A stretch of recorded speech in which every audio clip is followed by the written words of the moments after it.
Jim, shut up and tell me what you've been up to this week. What have I been up to this week? Yeah. All of what I've been up to has been done with you.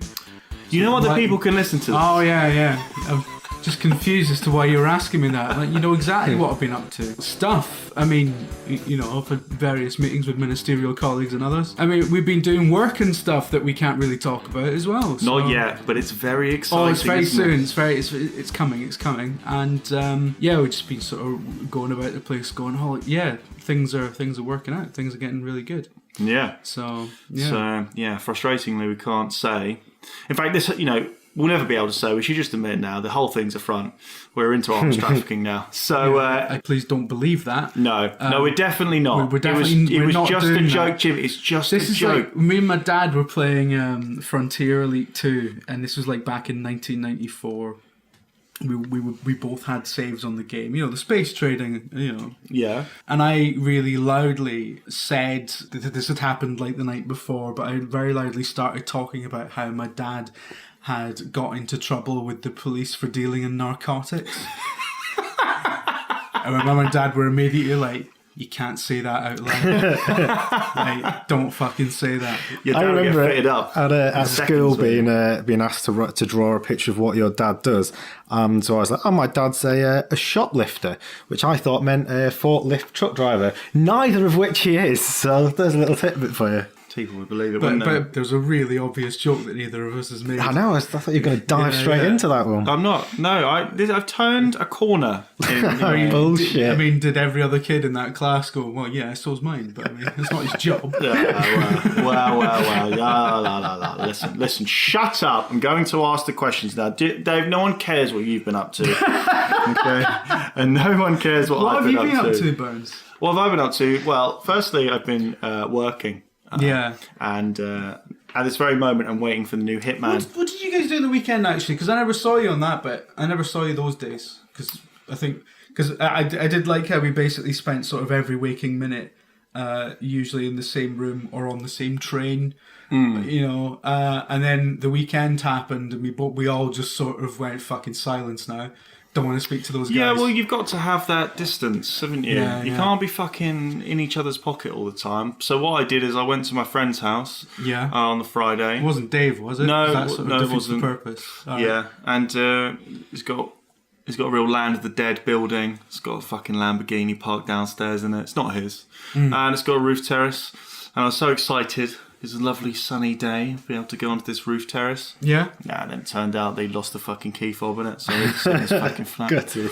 So, that was kind of my real twatty London Friday. Ruined. So we had to sit in a really twatty apartment instead. Yeah. It was horrible. Yeah. In the context of the world at the moment, it was fine. Dave, what have you been up to? What did I? Yeah, when I've not been with you, Mugs, I went to the Royal Albert Hall. Did the Independence Day? You did the thing that I wanted to do, and nobody would go with me. Yeah, you fucked it. It was awesome, and we whooped loudly at the appropriate places. Yeah. What were people like it? Like, you know, when that fanfare starts after he finishes the speech, was everyone just like, fucking yeah? I mean, most people were impressed. Me and my friend Warren were literally whooping. That's... It is actually a better score than you gave it credit for going in, actually, by David Arks. It's not got that iconic kind of theme track that, Jurassic Park or something has, but seeing it with a full orchestra is incredible. Yeah. No, it's a really good score, but yeah, as you say, it doesn't have the... It doesn't have anything iconic, really. I mean, I can probably hum the whole thing, the entire fucking end credit score, because I'm a fucking sado, and there was a time I was watching that film twice a week. But public consciousness. If you say something, so don't you remember the Independence Day theme? They'll be like, no, what?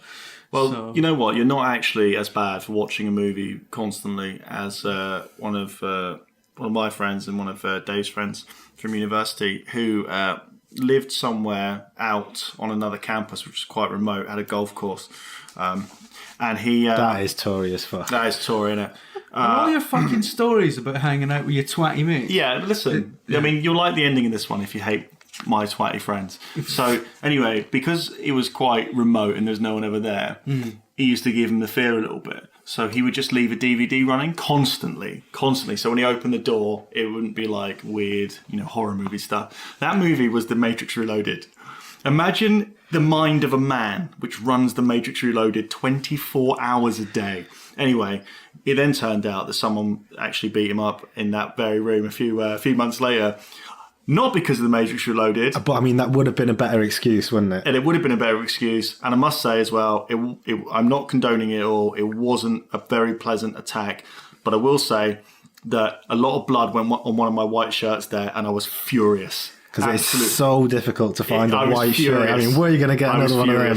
I'm not going to lie. I do love your use of the phrase, it wasn't a pleasant attack. It wasn't one of those simple lampoon style ones, where someone has, it was a real horrible thing. So, I don't know, maybe we should cut that bit. The best way to end that story was, of course, that he got beat the shit kicked out of him because he was running that film constantly. Yeah, that was the joke. But by you jumping in there, you've explained it too much. Now listen, let's go on to some questions now before. But you said that wasn't why he got beaten up. Do you know about jokes? You were really explicit about. Do you know about jokes? That doesn't work as a joke. Stop being a dick! No, you're ruining the cardioid patterns. No, but listen, you headed off the punchline at the pass by saying the punchline isn't going to happen. Yeah, that's the joke. What's the problem here? Stop explaining. You're not fucking... How is the joke... You're not Stuart Lee. How is that a joke? You're not fucking looking out the window and asking what could he possibly want. How's that a fucking joke, Listen, though? you're a fucking joke. Listen, shut up. Speaking about jokes, we've got a bunch of questions here. So, right, no, the questions are good. The questions this week are better than any of the other ones. Yeah. Okay? So this is how you do Except I'm not going to answer any of them. I'm just going to argue with the premise of every question. Right, anyway, listen. Rob Bickmore asks, which pre-existing song do you now find impossible to disassociate from a film? For example, In Dreams from Blue Velvet. That's just a fucking cracker. Yeah. Well done, Rob Bickmore. Good old Rob Bickmore. Exactly. Yeah. Exactly. So, obviously... I'll no longer hold you responsible for your son. Yeah. Right. That sounds mean. So I think one of the easiest ones to answer for this is The Doors, The End from Apocalypse Now, which every time that still comes gives on... me the fear. Yeah, absolutely. That's a song so entwined with that opening of the movie as well. It's like, we'll just bomb an entire tree line. Really, Francis? Yeah. I mean, what could be living in there? Have you made sure there's nothing in there? Renting helicopters from a country that is fighting a war and having them turn around mid-shot. Oh, I've got to go have a little bit of a ruckus. We'll be back in a bit. Sorry, lads. I'm doing a war. I'll be back whenever. If I do come back. But yeah, those very hazy, dreamlike lyrics totally and perfectly fit Willard on a big hangover. Fear and Loathing in Las Vegas, of course, the opening. So it has... One Toke Over the Line, which is now impossible to listen to. Not that anyone's listening to it outside of Fear and Loathing in Las Vegas. And Club to Death by Rob D in the original Matrix. No, your old Matrix, yeah. Because that was a bit of a kind of a Clubland kind of hit. Well before the Matrix, wasn't it? But it was well known in that world. But if you weren't going to clubs, you would never have heard it. Well, I think some of his club stuff as well. There is a club mix, I think, but if you think that Rob D's like subsequent albums or whatever, they do, like, not all of them are just built to be played in Matrix style clubs. But yeah, I can't disassociate that. There's, and also from the moment in the movie, when they're walking down the street and everything, you walk down a particularly busy street, especially if you're in America, a little part of your brain be like, shit, why Club to Death playing again? Like, thanks, memory, you've done it again. It's a bit, it's like, because I've never heard anything else by that artist, but I mean, imagine you probably have, because most of it's in the Matrix Reloaded. Yeah, well, but I'd imagine it's really difficult to sort of, once he had a massive hit like that, and it became so associated with those visuals, with that world, it would be difficult to get out of that headspace. I was listening to The Prodigy the other day, right? Some of the stuff they did after Fat of the Land, and it's like, this is like they are doing stuff so it can get into a racing game. Like, that's what it sound like. It sound like they've never quite left 1997. Like, I finally got to see them last year, and they are awesome live. Yeah, I think that's cool. Some of the new stuff's a bit fucking bobbins on it, but yeah. Like everyone. Yeah, well, yeah. like Lou Reed.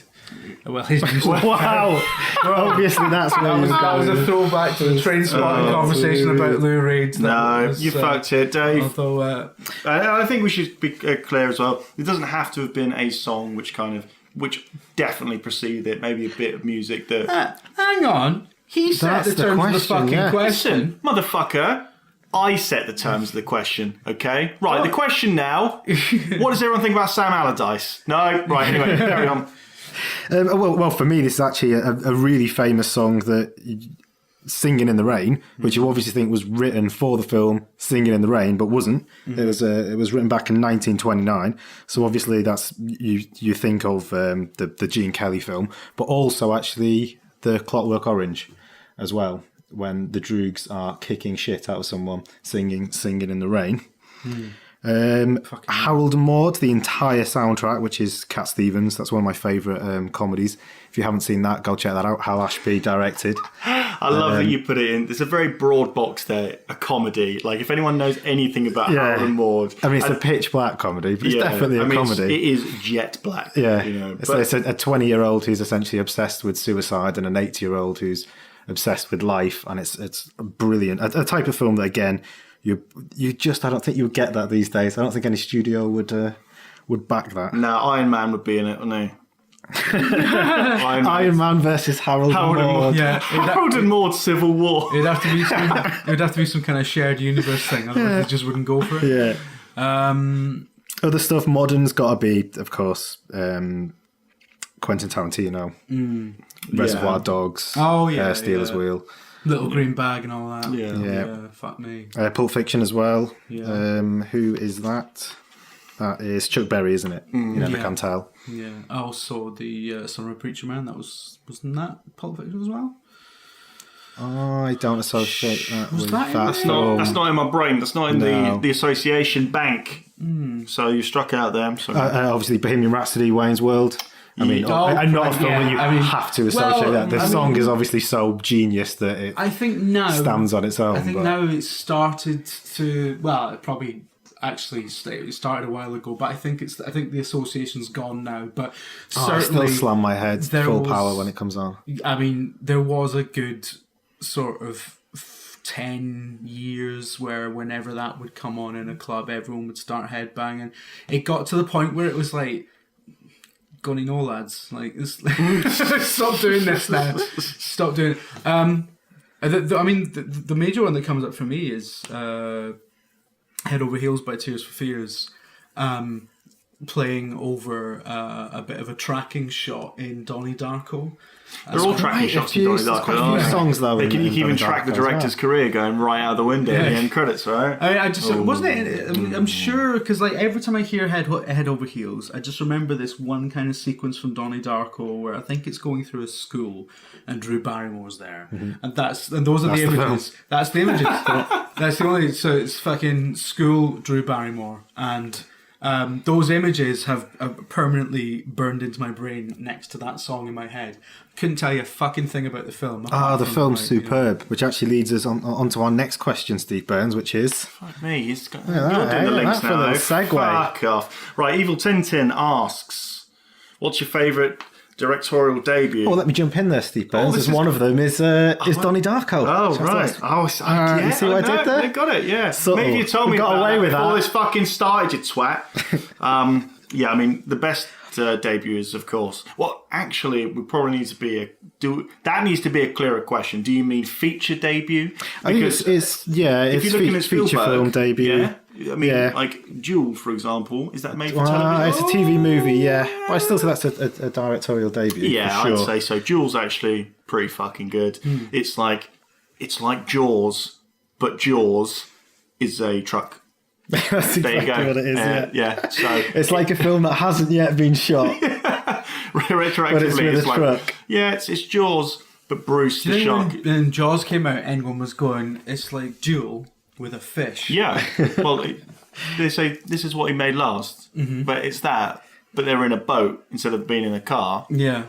And instead of it being a truck chasing It's them. how people used to talk to each other before, like, cultural exchange came down to, like, exchanging memes. Yeah, exactly. The elevator pitch is the original meme. Yeah, well, this is true. There you go. You know how it's like it's like that thing, except like that other thing and all. Yeah. And everyone was like, aye, it's right, aye, good. It's Die Hard on a boat. Yeah, It's Die Hard on a train. again. That was the sequel. But you have to, it's all travelling backwards in time. Not anything that's pre-existing. Stuff that will exist in the future. On the back of the label disc for Under Siege. It's like, I don't know who said it. It's probably like the Chicago fucking Sun-Times or something. Probably fucking Paul Ross, wasn't it? That's Ebert though, isn't it? Yeah. it? Careful now. Hang on, All I these don't sort think of it was things. Ebert, but it just says Die Hard on a ship, and it's like, it doesn't tell me whether it's any good though. Yeah, but it's implied because Die Hard is well Yeah, good. I mean, Die Hard's good, but like, you know, like Under Siege 2, for example, is essentially Die Hard on a train. Yeah. But it's fucking terrible. Yeah, well, listen, I mean- shush. Right, so obviously the best debut is Alien 3. Oh wow, straight to it.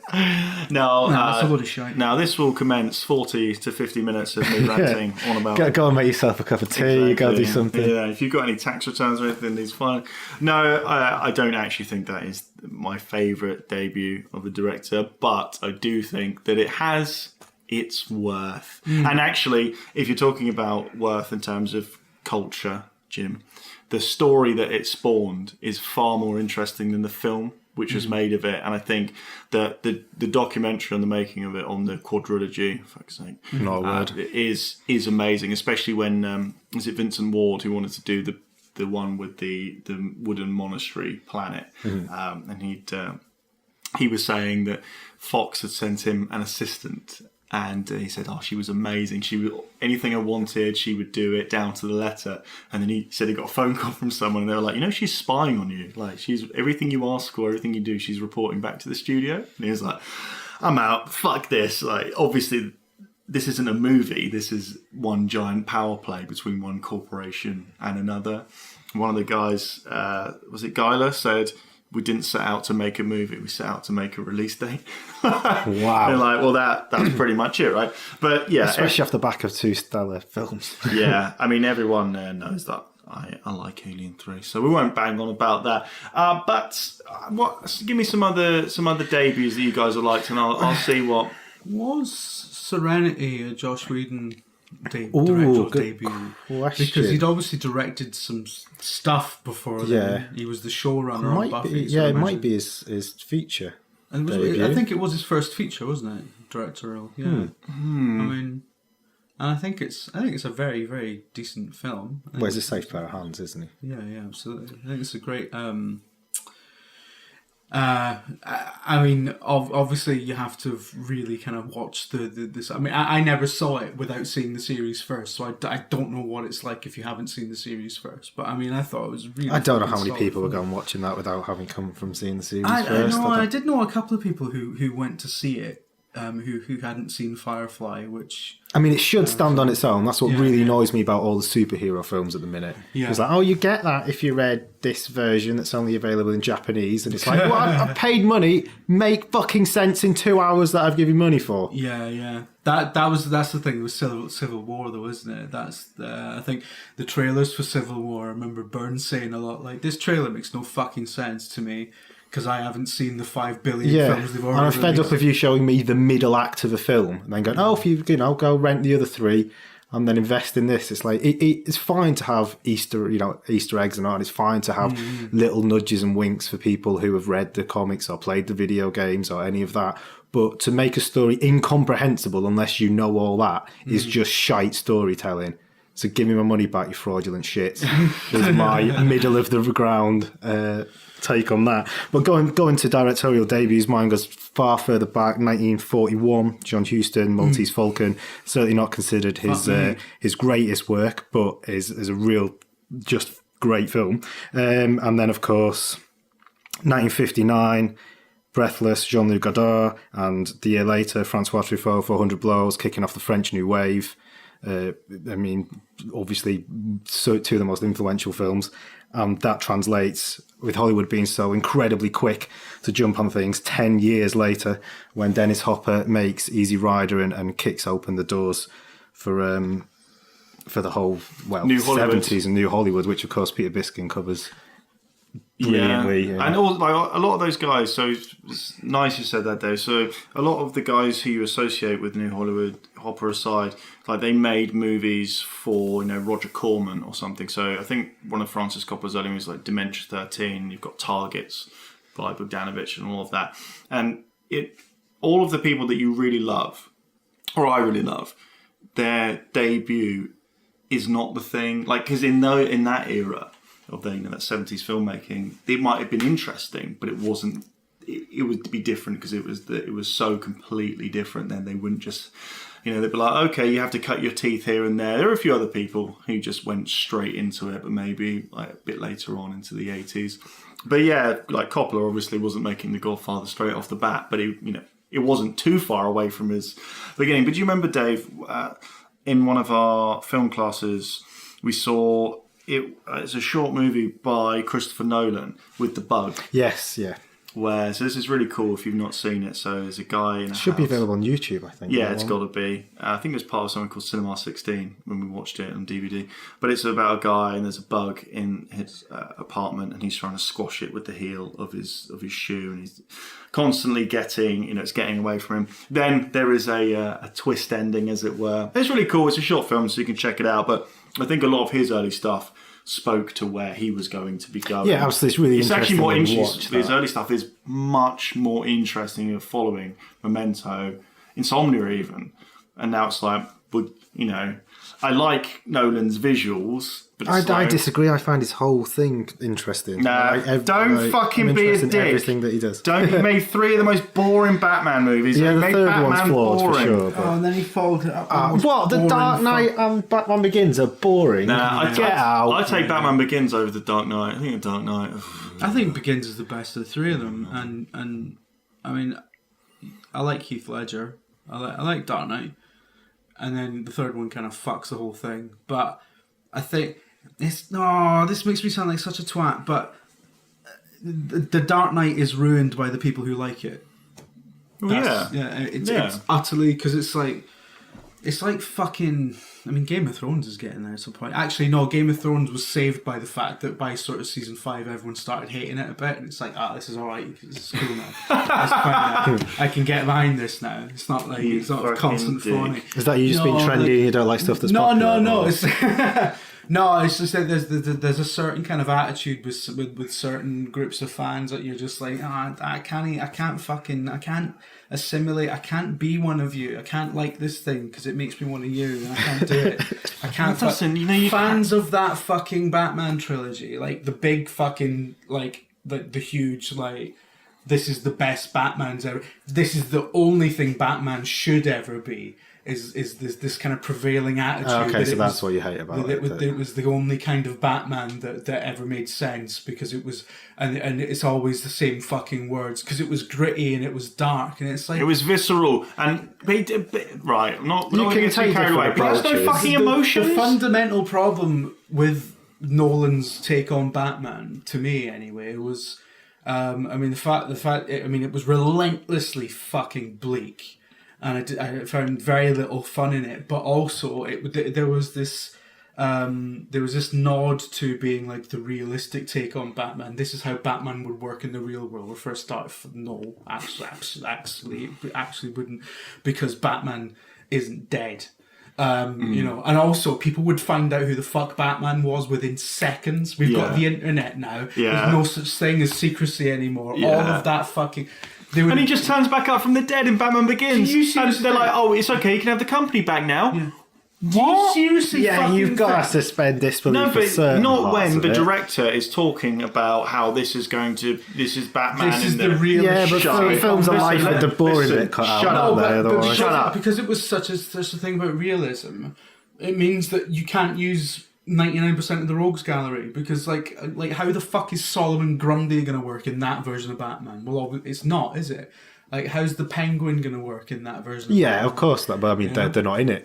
I mean, I'm sure to be honest, I'm surprised they had Bane in that version of Batman because you're just like, no, he's just a big lad now, isn't he? Yeah, he's just had great fucking just a traps. big lad with a stupid mask. Exactly. Well, listen, let's not get distracted talking about the low voltage. If I was Nolan, I think he completely fucked that version of Bane. I think because he took too much of the original character, and there was the mask that was meant to make him like feel less pain and whatever. Fuck that. That version of Bane should have just been somebody who was really afraid of germs. That's the only reason he had a mask on.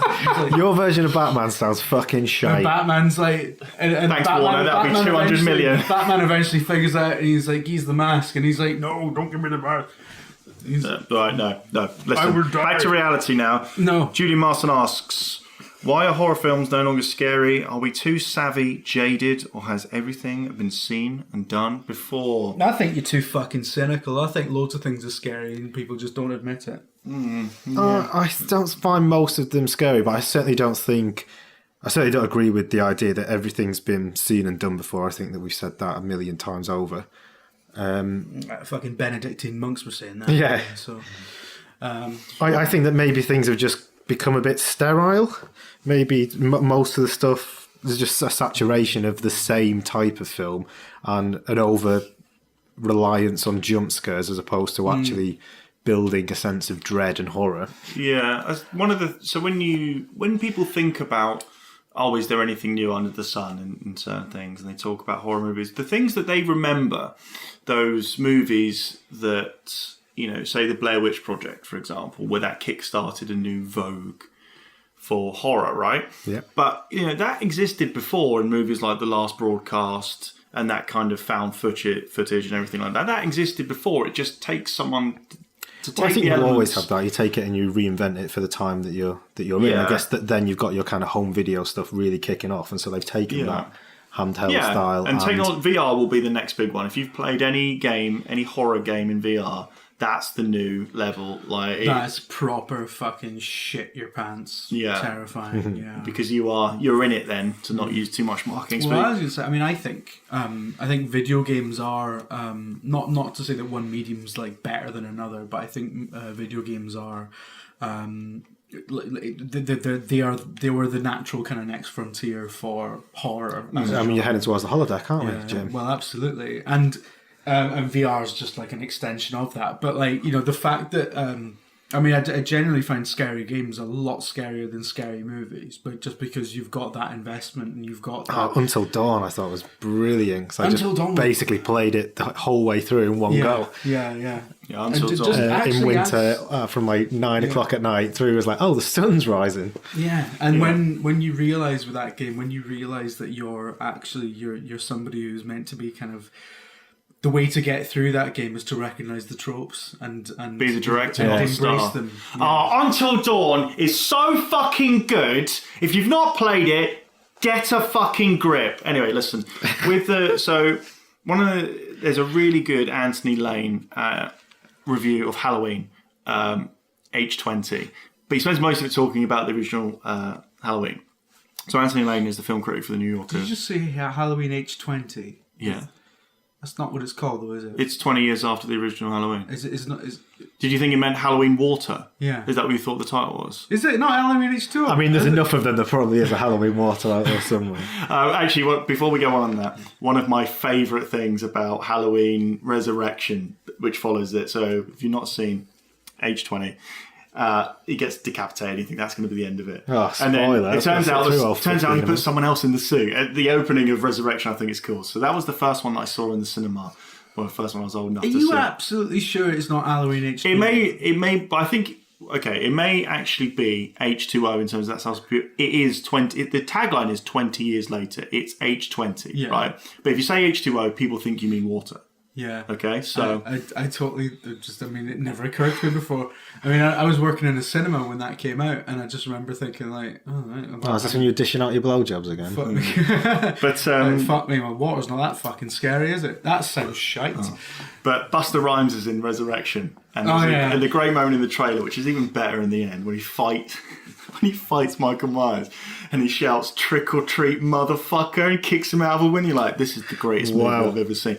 But anyway, Anthony Lane's review. He talks back to that. He talks a lot about the original Halloween and how when it first came out, he was a film student. Like 78 or whatever, and he said it was not seen as cool to go and see a horror movie, and he was a militant film student who was big into Godard or whatever. He would go and spend 3 hours watching a movie where people just talk about fucking carpets and boudoir and all that shit. It's like, yeah, I've done some good work today. I've really, really got that on. And he said he finally watched it, and he was really compelled by how strong the movie was, because everyone thought, oh, it's a man in a mask going around killing people, and a lot of the Friday the 13th and later Halloween versions and many slashers that you could name are like that, but the original movie is so fucking good. He's not called Michael Myers in it, he's not billed as Michael Myers in the adult version. He's called The Shape, and as Lane says, it just subverts some of the things, those jump scares you're talking about. Yeah, I mean, it's the over-reliance on that now is that you he stands in full view and he's got the sheet over him, and the woman's on the phone just standing there. And Lane has this great thing where he talks about the realisation from her point of view is the realisation of the audience, even though you know it's him. The fact that she's playing it off, like, oh, and then as she starts realising, you're like, oh, like you really feel like you're in her shoes, and it's even though you slow, methodical, and when his kind face of comes in next to Laurie when she's like backed up against the wall after thinking she's got him. Amazing movie, and I think that ushered in the real slasher. I mean, there were exploitation flicks before that. Mm-hmm. Then, there was stuff with loads of gore, grindhouse stuff or whatever. But this had something to it, Halloween, which was really sophisticated in how it told the story. And I think Blair Witch is another touchstone for that, because it used, the synth, for example, in Halloween. Is like, it shouldn't work, and it should be just something that's very it is sensitive. every like 40 seconds as well when you're watching that. But it's just one of them is just one note, dung. And what a lot of people seem to forget about Halloween, there's a good chunk of it takes place in the day, a real good chunk, and he's just like standing behind hedgerows and shit. The point I'm making is very bigly, turn into Trump there. I've got the best film reviews. The best is that what you need someone to come along and shoot a movie in a way that takes everything that you already know and everything you're scared of and shoot it in a way that makes you think fresh. On that Halloween kind of relentless slow pursuit, has anyone seen the recent-ish film It Follows? It's basically a horror film about an STD. Yeah. But it's, again, that kind of, this thing is trying to get you and it will never, ever stop, and it just slowly following. None of this, like, screaming and explosions and shit, just a nice, calm walk of impeding doom. And that's a really good horror film that's been recent. Again, proves that everything hasn't been done. It's not necessarily doing anything new, it's just doing it in a bit of a different way. But I think there's loads of twists on horror films as well that are really original and interesting. Tucker and Dale versus Evil, which I think is on Netflix at the minute, tells it from the kind of redneck hick point of view. That's really funny.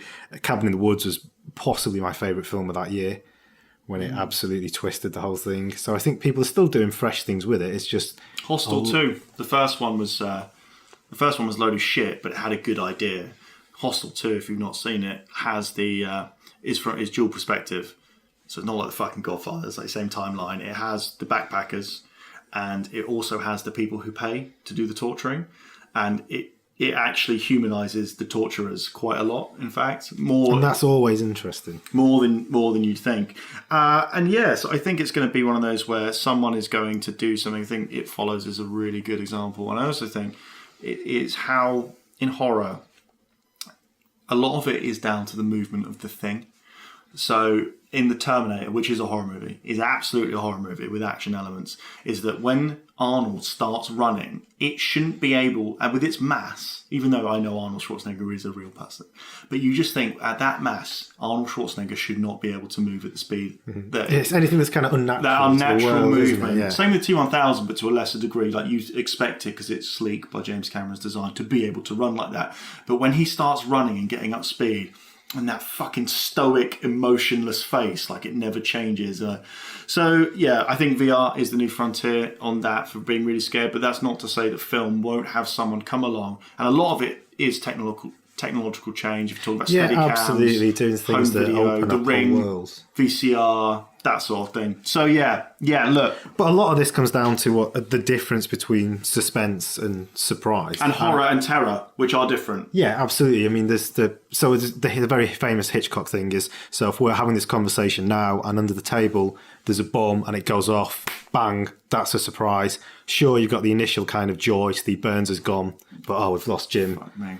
And Dave with him. But then his other side is, of course, is suspense. So you tell the audience that there's a bomb under the table and it goes off in 15 minutes. And in there we see a clock and we see us sitting around chatting absolute bollocks, thinking like, stop talking about this crap because in 15 minutes a bomb's going to go off and kill you all. Yeah. And it's that suspense. So then instead of getting 15 seconds of that kind of, wow, I didn't see that coming, 'cause it come out of nowhere, you get the 15 minutes of shit. Is someone going to realise that there's something under there? And that slowness and that gently pulling on the string and pulling you in, which of course you see in the first Alien film, and I'm sure Fincher tries in your favourite film. Yeah. Oh, we should probably note as well, and we'll talk about this a bit more at the end. So people have been crying out. They've literally been crying out outside the house. I think he means figuratively. No. Sometimes I open the curtains and there they are in the garden. I'm like, have them disposed of.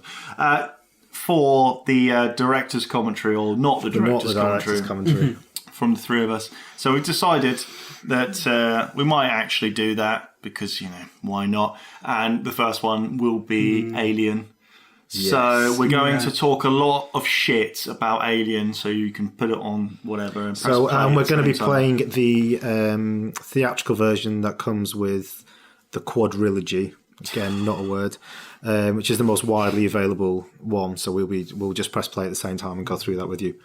Yeah, cool. So what would, just out of interest, and I know this is another shitty tangent from me, but what is the actual word though? Is it tautology? Or? Well, it's because it's tautology. It's part Latin and part Greek, isn't it? That's I looked into this, and no, it's not tautology, is it? No, entirely. Fuck me. Sorry. I looked into it, and some people actually claim that it is a word. So I'm sure that there'll be some comments underneath this, but even if it is legitimate, I fucking hate it. But it was invented Quintilogy, by essentially. No, Quadrilogy. So I looked into this because I was doing a piece on Alien Isolation way back when. Great game. And I was looking into it was something from the extras from the Quadrilogy, and I was like, I need to know, because I'm not fucking writing that if they've just invented it. Not fucking Shakespeare. And it turns out that some people were arguing, and in the end I just fucked it off. So look, tell us in the comments, because I'm not looking on the internet. I think though it's as real a word as prequel, right? Which is interquel. Well, that's the same thing, isn't it? Yeah. I mean that is just. I mean that prequel is a word that was just invented by Hollywood, isn't it? It's not really. I'm not sure it is, but like, Jim. But the don't thing think is, fucking but George Lucas invented everything. But to my ears, like if they had 5 films and called it a quintilogy, that's less. That sounds fine to me. But quadrilogy just sounds like you're taking 2 completely different words quadology together. Illogy.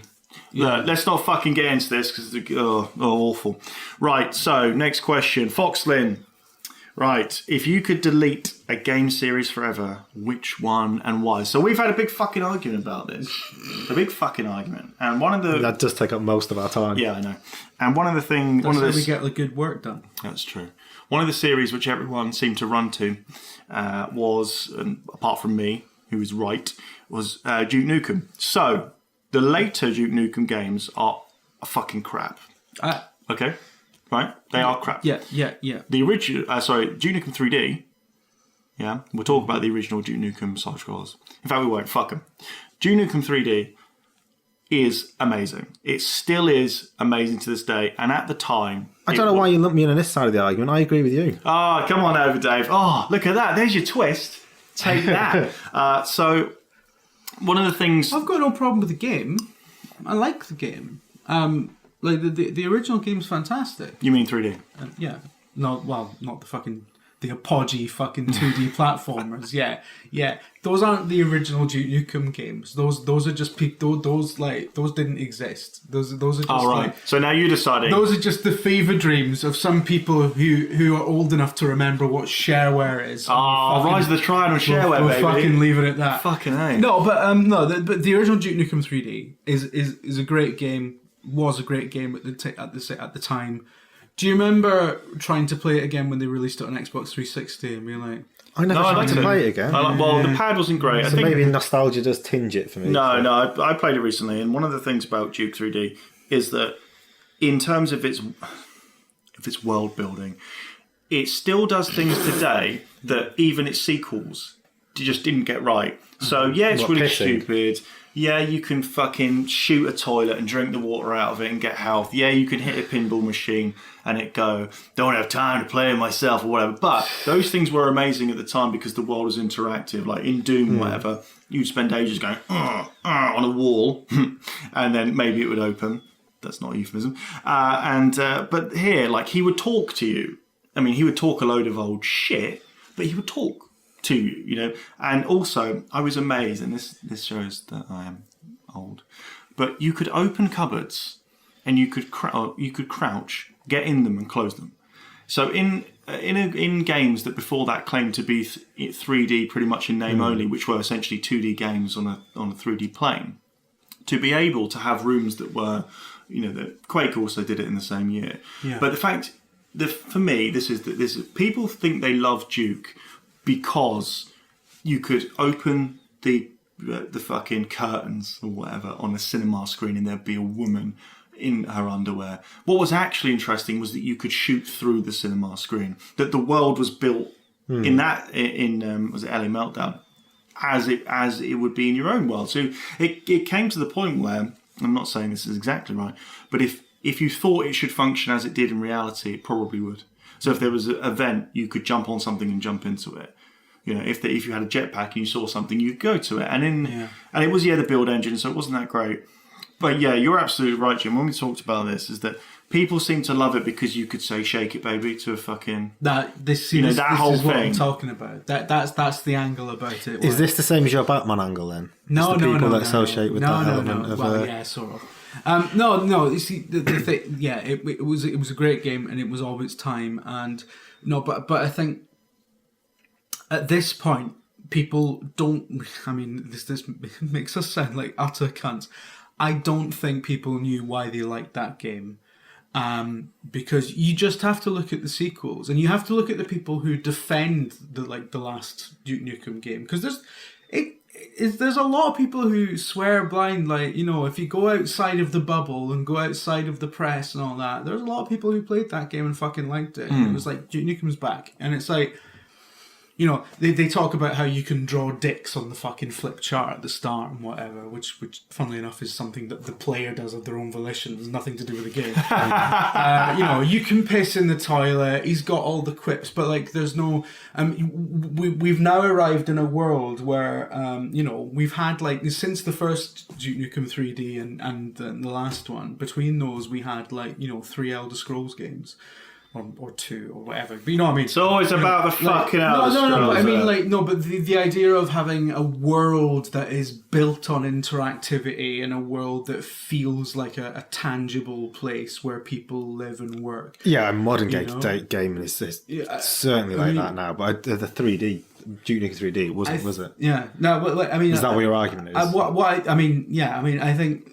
At the time when Duke Nukem 3D came out, I think it's quite a tragedy of Duke Nukem 3D that what it's remembered for is pissing into a urinal. Yeah. Instead of the fact that, like, there was an entire city block of Los Angeles. Yeah, it was full of enemies, and it was like, but you know, you felt like you were exploring a real place. That you go in the bookstore, right? Exactly. Because everything else had been abstracted. You were a space marine on the moons of Mars. You were a medieval warrior, but you had a nail gun. Yeah. You know, you were in Rise of the Triad, for fuck's sake, is that there's John Woo mode, so you have 2 Berettas, but in front of you, platforms just go up and down, and there's no explanation for that. It's a video game, right? You'd never ask for an explanation in Mario as to why they go up and down. Well, gravitational forces compel and propel. You're like, it just happens, right? Duke Nukem 3D was the first game that I'd played that attempted to base that in reality. Then it used the humour, for want of a better word, the childishness layered over the top to give that some flavour, essentially, no matter how in poor taste it ended up being. So that's why I love it. But the rest of them, Duke Nukem Forever, obviously that's well documented. That's a game where you could only wield 2 weapons. What?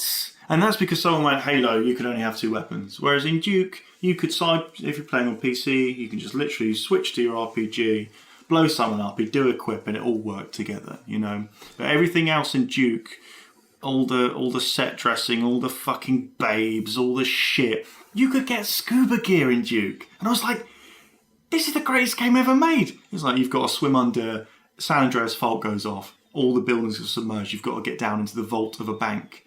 And coming from a world where all I'd done was shoot cyber demons and whatever those fucking or knights from Quake, I was like, this is incredible. And yeah, that is the problem. So I'll tell you what, get rid of all of Duke apart from 3D and get rid of the fucking ones that came before. No one gives a shit about that. Yeah, exactly. Right, so... Do you remember when he was fighting Captain Proton? Was it Captain Proton? Did you make that up? His enemy in those original games was Captain Proton. Yeah, it was something like that, wasn't it? It's like a cyborg fucking... And it was like he was in a city, a domed city, and you were like going after him.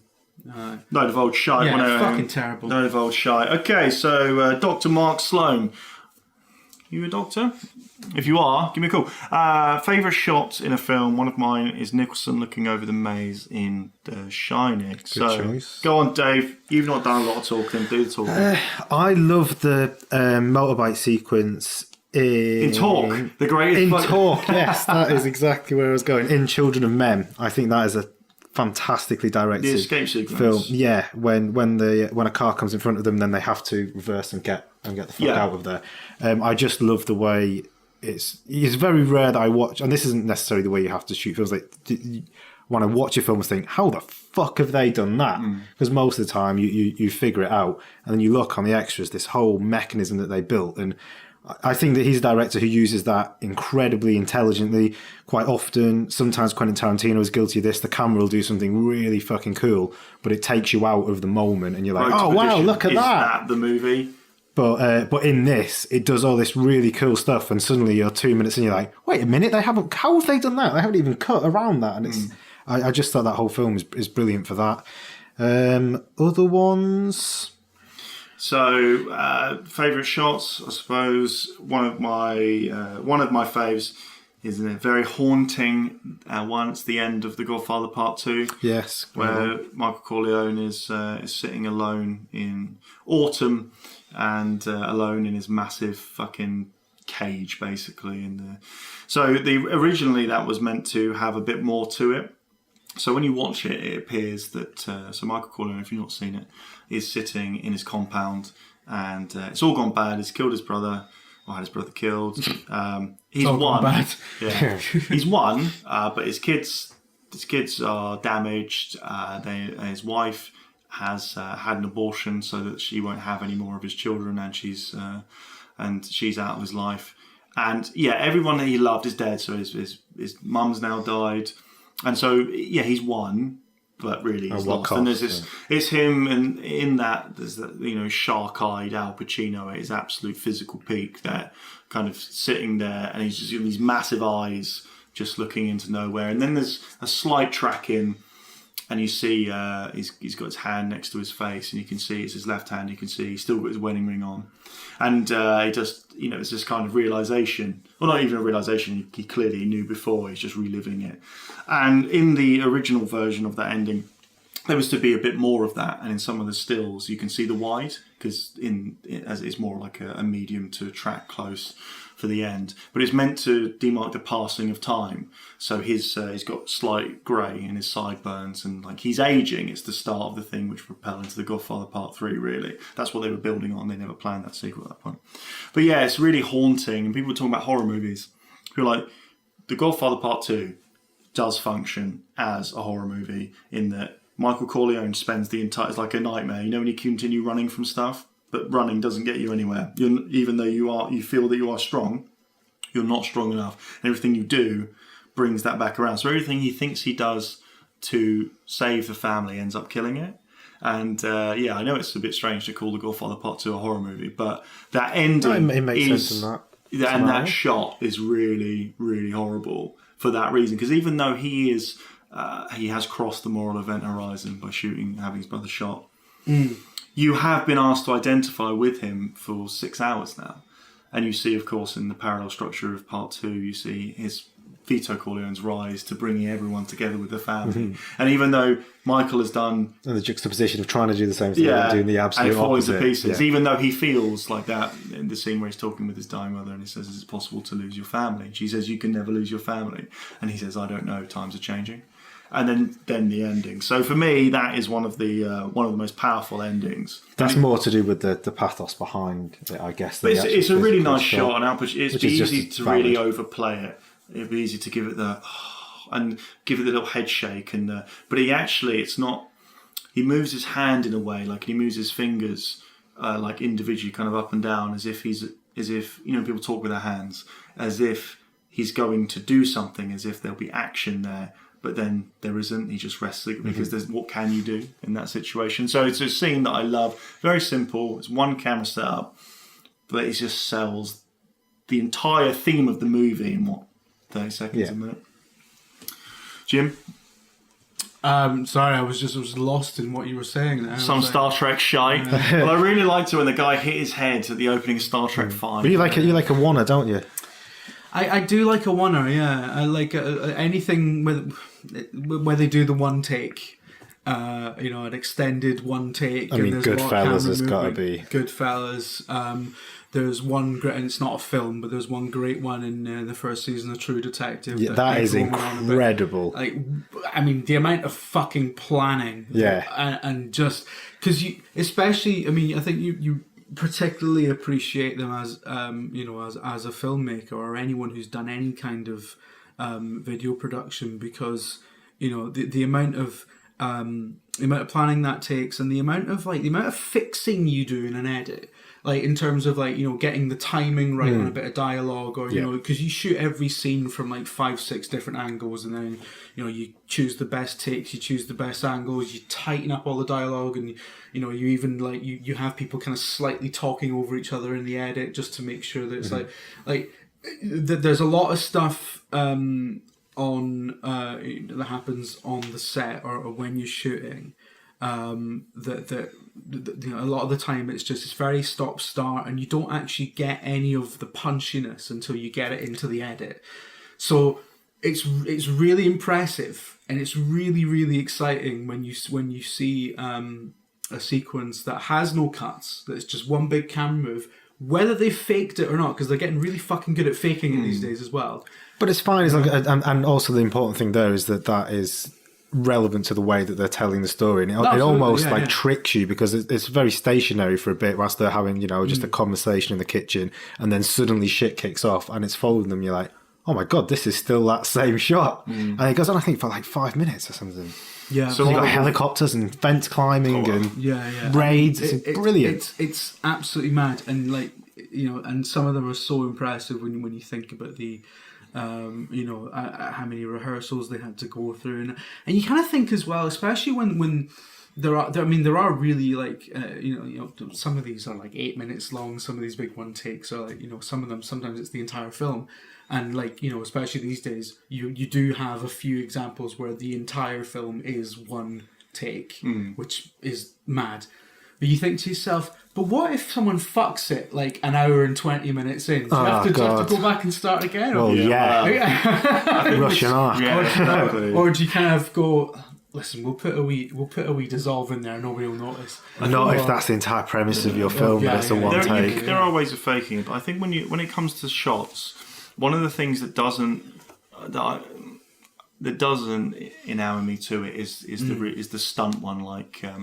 For example, Mission Impossible 2 has a really cool shot where Dougray Scott jumps on top of Tom Cruise, and the knife goes right by his eye. And that was on a pulley system and stuff. His eye go. But the things that I really like in terms of shots, so some honourable mentions quickly. The opening of Star Wars, which is the perfect opening of any movie. A ship goes over the top, and then a fucking massive. That tells you the story of what that's about. The camera doesn't even have to move. That entire.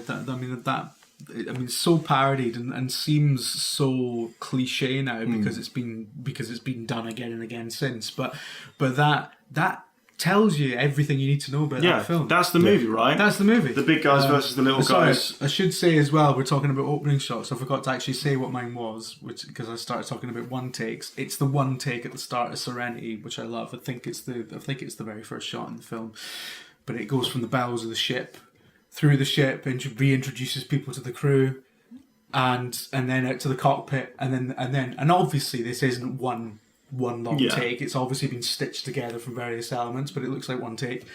And then the camera leaves the cockpit, and you get an external of the ship. So in one continuous shot, you go from bows of the ship to an external with a planet outside. And fucking love that. But yeah, I think no. You've reminded me, Jim. There. Yeah. You've reminded me. So the ones I were going to say. So the end of the 400 Blows, obviously, most famous shot, pretty much for a while there. In Weekend, which you may the traffic jam, where it's all gone to shit and it's tracking along. And then, of course, the one that you remind me of there is the opening of Alien. So in the fucking novelisation of Alien, it's got a really great opening paraphrase. It's like 7 dreamers, not professional dreamers, but dreamers all the same, something like that. And that sums up, in the book, that summed up that they were just normal people. They were just in extraordinary circumstances in hypersleep. But Ridley Scott's opening, where you want a movie that's about fucking dread. The opening credits of Alien, the scariest fucking thing. Just, you're in the middle of nowhere, and by nowhere I mean the universe. And then if you were to be, and then those credits fading in, the titles, and if you were to, that music, you'd be like, okay, well, where would be safe? Not being in the middle of the universe, being on a ship. Then you're on a ship and you're walking around this ship steady cammed out the fucking arse, basically. And it's just showing you everything that's going on there. The nuts and bolts of the world that in a lot of sci-fi you didn't really get. Space truckers, basically. And then it finally gets them in this chamber. So, in a lot of ways it's echoing how you go around the space jockey's vessel later on. But from your perspective. And an absolutely amazing achievement, and one which, you just wouldn't get that, really. It'd be like... And it's brilliant. It's essentially a haunted house story. But on a spaceship. With the best villain of all time. And, So... Malcolm McDowell? We'll be talking about that in... What? Did you say you're dead? I said Malcolm McDowell. Oh, I was right. joking. Oh, right. But speaking of which, the opening of A Clockwork Orange, that tracking shot, and these gentlemen look like they're up to no good. I feel like I should point out that it probably sounds from this podcast like Serenity is one of my favourite fucking films of all time. It's not. I just think there's good things about it. Two good boys. Sorry, Joss. There you go. Yeah. Listen, right, that's that now. We got to go because we got to go and do more stuff. One of the things is going to be recording this Not the Director's Commentary. So, look out for that. And thanks for all the cues. Yeah, shut it. Also, we'll do the Director's Commentary. But, we shouldn't call it that because we're not the directors. It's called Not the Director's. Not the Director's Commentary. Right, Twat. All right, cool. Explain that concept to me again. I don't think I've got it yet. I think we should... we wanted to do a little thing about Virginia. The walking simulator that's not a walking simulator, because I played through the whole thing. Yeah. Have you played the whole game yet? No. Burns? Right, okay. No. Okay, I sat down and played the whole lot, and I thought it was fantastic. It's divided opinion a little bit, isn't it? It's divided opinion a lot, but among games journalists who, let's face it, are all fucking thick and scum. I thought it was fantastic. I thought it was one of these things that had a sort of a mad ending. But 2001 had a mad ending. It's got an ending a bit like 2001, actually. Don't fucking spoil it, you twat. Honestly, no, but it's great. You should play it. I'm not going to play it now. You've ruined it. No, I know he's a ghost. Listen, no, he's not a ghost. Look, listen, play it. And then tell him, and then write about it, and then come back to me about the 2001 thing and see if you can see what I mean. No, because it's absolutely nothing like that, but it totally is. Even if you're right, I'll refuse to. No. But no, I think it's a game without dialogue, a game that uses hard cuts to transition you between scenes, which is obviously it really borrows the language of film to kind of make walking simulators less of a fucking drag. I think this is going to be my weekend coming up. By the sounds of it. It sounds like a really interesting game. How long is it to play through? I think it took me like 90 minutes, 2 hours. All right. Okay. All right. Oh, yeah, I'll definitely really not a long game at all. But I did it in one sitting, and by the end of it, I was like, first of all, really fucking enjoyed that. Secondly, it's a game that has absolutely no dialogue, but is also. I love this inversion. Dear Esther, and all these other fucking things, right? Got loads of fucking dialogue because there's a voiceover constantly playing, fucking speaking a load of shit in your ear as you're exploring what is essentially just an empty fucking pack of fucking Unity assets that they've bought or whatever, right? Do you like say what you mean, Jim? Listen, and I'm not accusing Dear Esther of that. Of course not. No, but. And that wasn't even in Unity, that was in Source Engine, so you can't accuse me of... Anyway, right. No, like, the thing that always fucks me off about walking simulators is that it's like, well, what do I do? You look around and pick stuff up, and people always like to talk about how... what was that one that was set in a kind of leafy English village recently? Everybody's Gone to the Rapture. I like that. Everybody's Gone to the Rapture. I liked it as well, but people were like, oh, it really feels like a real place, and it's like... Yeah, all these places feel like real places, but they don't have anyone in them. Like, they're always empty. There's always a reason why there's no people. Of course, the real reason why there's no people is that these things tend to be made by really small teams, and animating people is really fucking hard, right? So they tend just not to have people in them. This has a really kind of... It's not a naturalistic art style at all, although it is very filmic. And... But coincidentally, so for walking simulators, it has the least amount of walking around, and it has no dialogue. Whereas other walking simulators have all the dialogue but no people. Like, it's a great thing. It's expressive without yeah. It flips a lot of those kind of walking simulator quote unquote conventions, and is all the better for it. And honestly, I mean, my brain didn't. I knew there wasn't any dialogue in it, but my brain didn't really pick up on it. It wasn't a problem. I didn't feel like, I really need people to say stuff before I understand what's going on. And it's like, you didn't get that at all. And I didn't feel like I was playing an oddly silent thing. It was just like, these people definitely talk. You're only seeing the bits where they were only glancing at each other. You're not seeing the stuff, and it really feeds into the idea that this was an edited kind of like a highlight reel. Well, you don't need to do your fucking video now, do you, you twat? You just said it all in here. Yeah, well, I will do a video. No. Not everyone's gonna fucking listen to this, are they? Well, judging, yes, it seems yes at the moment. Anyway, listen, that is the end. Thanks for listening. Thanks for the questions. See you soon for Alien Fun. Yeah. What?